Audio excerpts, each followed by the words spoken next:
ನಮಗೆ ನಮಗೇನು set back ಬೇಕಾಗುತ್ತೆ ಹೇಳಿ, ಒಂದು ಗಾಳಿ, ವೆಂಟಿಲೇಷನು, ಲೈಟು, ಆಮೇಲೆ ಪೇಂಟಿಂಗ್ ಮೇಂಟೆನೆನ್ಸ್ ಮಾಡೋಕ್ಕೆ ನಮ್ಗೆ ಬೇಕಾಗುತ್ತೆ. ನೀವು ರಿಜಿಸ್ಟ್ರೇಷನ್ ಫೀಸ್ ಬರೀ 700 ಸ್ಕ್ವೇರ್ ಫೀಟ್ ತೊಗೊಳ್ರಿ, ನೀವು ಯಾಕೆ 1200 ಸ್ಕ್ವೇರ್ ಫೀಟ್ ತೊಗೊಳ್ತೀರಾ?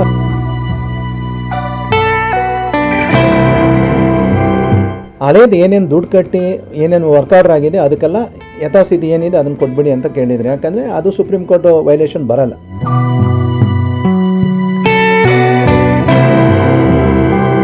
ನಮಸ್ಕಾರ, ನನ್ನ ಹೆಸರು ಜಾನ್ ಬೆರೆಂಡಿಗ್ ಅಂತ, ಕರ್ನಾಟಕ ವಿದ್ಯುತ್ ಸೇನೆಯ ಉಪಾಧ್ಯಕ್ಷರು.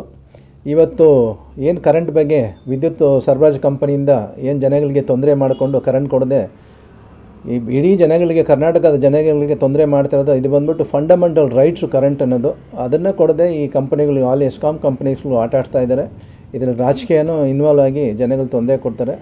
ಈ ಸೆಟ್ ಬ್ಯಾಕ್ ಅನ್ನೋದು ಹೆಂಗಾಗಿದೆ ಅಂದರೆ, ಫಸ್ಟ್ BBMPಲಿರೋ ಸೆಟ್ ಬ್ಯಾಂಕೇ ಇವ್ರು ಇಂಪ್ಲಿಮೆಂಟ್ ಮಾಡಬೇಕಾಗುತ್ತೆ. ಬಟ್ ಇವರೇನು ಮಾಡಿದ್ರು, 1 ಮೀಟ್ರ್ ಅಂತ ಮಾಡಿಬಿಟ್ರು. ಸೊ 1 ಮೀಟ್ರ್ ಅಂತ ಸೆಟ್ ಬ್ಯಾಕ್ ಮಾಡೋವಾಗ ಏನಾಗುತ್ತೆ, ನಮಗೇನು ಸೆಟ್ ಬ್ಯಾಕ್ ಬೇಕಾಗುತ್ತೆ ಹೇಳಿ, ಒಂದು ಗಾಳಿ, ವೆಂಟಿಲೇಷನು, ಲೈಟು, ಆಮೇಲೆ ಪೇಂಟಿಂಗ್ ಮೇಂಟೆನೆನ್ಸ್ ಮಾಡೋಕ್ಕೆ ನಮ್ಗೆ ಬೇಕಾಗುತ್ತೆ. ಸೊ ನಮ್ಗೆ 2 ಇದ್ರೆ ಸಾಕು.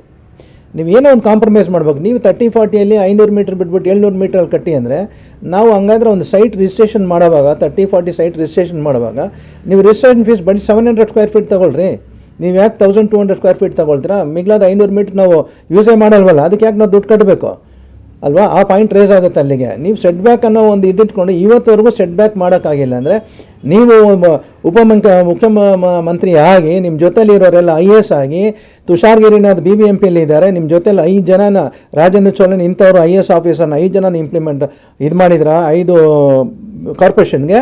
ಇವರೆಲ್ಲ ಇನ್ನೂ ಅದನ್ನು ಸೆಟ್ ಬ್ಯಾಕ್ ಡಿಸಿಷನ್ ಮಾಡ್ತಾ ಇದ್ದಾರೆ ಅಂದರೆ, ಇನ್ನು ಯಾವ್ದು ಹೇಳಬೇಕು ಇವರಿಗೆ? ಸೆಟ್ ಬ್ಯಾಕ್ ಬಗ್ಗೆ ಡೀಟೇಲ್ ಆಗಿ ಜನಗಳಿಗೆ ಅನುಕೂಲ ಆಗೋ ಥರ ಸೆಟ್ ಬ್ಯಾಕ್ನ ಮಾಡಿ ನೀವು. ಇಲ್ಲ, ಇದು ಏನಾಗುತ್ತೆ ಅಂದರೆ, ಈಗ ಹಳೇದು ಯಾವುದಾದ್ರು 4, ಈಗ ಇವ್ರು ತಗೊಂಡಿರೋದು, ನಾವು ಕೇಳ್ತಾರೋ 13.5, ಬಟ್ ಇವ್ರು ಕೇಳ್ತಿರೋದು 4/4/2025. ಮೊನ್ನೆ CM ಏನು ಹೇಳಿದ್ದಾರೆ, ಹಳೇದು ಏನೇನು ದುಡ್ಡು ಕಟ್ಟಿ ಏನೇನು ವರ್ಕ್ ಆರ್ಡರ್ ಆಗಿದೆ ಅದಕ್ಕೆಲ್ಲ ಯಥಾಸ್ಥಿತಿ ಏನಿದೆ ಅದನ್ನು ಕೊಟ್ಬಿಡಿ ಅಂತ ಕೇಳಿದರೆ, ಯಾಕಂದರೆ ಅದು ಸುಪ್ರೀಂ ಕೋರ್ಟ್ ವೈಲೇಷನ್ ಬರಲ್ಲ. 13/5ವರೆಗೂ ಏನು ಮಾಡಿರ್ತೀವಿ ಅದು ಸುಪ್ರೀಂ ಕೋರ್ಟ್ ವೈಲೇಷನ್ ಬರಲ್ಲ. ಅದನ್ನು ಕೊಡ್ಬೋದು, ಖಂಡಿತವಾಗಿ ಅದು ಕೊಡ್ತಾರೆ.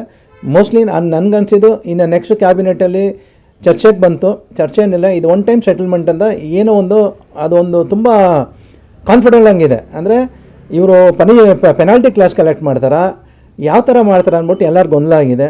ಸೊ CM ಅಂತೂ ಗ್ರೀನ್ ಸಿಗ್ನಲ್ ಕೊಟ್ಬಿಟ್ರು, ಇದನ್ನು ಇಮಿಡಿಯೇಟಾಗಿ ಎಲ್ಲರೂ ಕೊಟ್ಬಿಡಿ, ಜನಗಳು ರುಚಿಗೆ ಇದ್ರೆ ತುಂಬ ಕಷ್ಟ ಆಗುತ್ತೆ, ನಮ್ಮ ಕೆಟ್ಟ ಹೆಸರು ಬರುತ್ತೆ ಅಂತ ಜನಗಳಿಗೆ ಒಂದು ಸರ್ಕಾರಕ್ಕೆ ಒಂದು ಯಾರಿಗೆ DCMಗೂ ಕೊಟ್ಟಿದ್ದಾರೆ, ಸಂಬಂಧಪಟ್ಟ ಇಲಾಖೆ ಯಾರೋ ಪವರ್ ಮಿನಿಸ್ಟರ್ಗೂ ಕೊಟ್ಟು ಎಲ್ಲರೂ ಕೊಟ್ಟಿದ್ದಾರೆ, ಇಮಿಡಿಯೇಟಾಗಿ ಅದನ್ನ ಇಂಪ್ಲಿಮೆಂಟ್ ಮಾಡಿ ಅಂತ ಹೇಳಿದ್ದಾರೆ. ಅಲ್ಲ, ಈಗ ಮನೆ ಕಟ್ಟಿರೋ ಕರೆಂಟ್ ಕೊಡ್ತಾರೆ. ಈಗ ಮನೆ ಏನೇನು ಕಟ್ಬಿಟ್ಟಿದ್ದಾರೆ ಅವ್ರಿಗೆಲ್ಲ ಕರೆಂಟ್ ಕೊಡ್ತಾರೆ, ಅದು ಕೊಡದೆ ಏನಿಲ್ಲ. ಈಗ ವಾಟರ್ ಸಪ್ಲೈ BWSSB ಅವ್ರು ನೀರು ಕೊಡ್ತಾ ಇದ್ದಾರೆ, ಅವ್ರು ಕೊಡದೆ ಏನಿಲ್ಲ, ಅವ್ರು ನೀರು ಕೊಡ್ತಾ ಇದ್ದಾರೆ. BWSS ನೀರು ಕೊಡ್ತಾ ಇದ್ದಾರೆ, ಕರೆಂಟ್ ಮಾತ್ರ ಕೊಡ್ತಾ ಇಲ್ಲ. ಯಾಕಂದರೆ ನೀರು ಕೊಟ್ಬಿಡ್ತಾನೆ, ಕರೆಂಟ್ ಇದೆ ತಾನೆ, ನೀರು ಮೋಟ್ರ್ ಆನ್ ಮಾಡೋಕ್ಕೆ, ನೀರು ಎತ್ತೋಕ್ಕೆ. ಇವ್ನು ಕರೆಂಟ್ ಕೊಟ್ಟಿಲ್ಲ, ನೀರು ಹೆಂಗೆ ಯೂಸ್ ಆಗುತ್ತೆ? ಸೊ ಇದು ಹಳೇದು ಏನೇನು ಕಟ್ಟಿದ್ದಾರೆ ಅದಕ್ಕೆಲ್ಲ 1 ಟೈಮ್ ರಿಲ್ಯಾಕ್ಸೇಷನ್ ಅಂತ ಮೊನ್ನೆನೇ ಮಾಡಿದ್ದಾರೆ. ಆ 1 ಟೈಮ್ ರಿಲ್ಯಾಕ್ಸೇಷನ್ ಖಂಡಿತ ಅದಾಗುತ್ತೆ.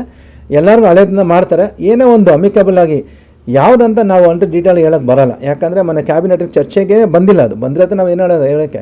ಸೊ 1 ಟೈಮ್ ರಿಲ್ಯಾಕ್ಸೇಷನ್ ಅಂದರೆ ಮೇ ಬಿ ಏನಾದೊಂದು ಪೆನಾಲ್ಟಿ ವೈಲೇಷನ್ ಎಷ್ಟಾಗಿದೆ ಅಷ್ಟಕ್ಕೆ ಪೆನಾಲ್ಟಿ ಕ್ಲಾಸಸ್ಸು ಆ ಥರ ಅಂತ ಕಟ್ಕೊಂಡು ಸರ್ವಿಸ್ ಕೊಡೋ ಥರ ಒಂದು ವ್ಯವಸ್ಥೆ ಆಗುತ್ತೆ.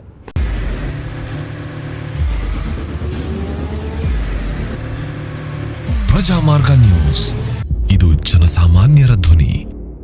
ನಮಸ್ಕಾರ.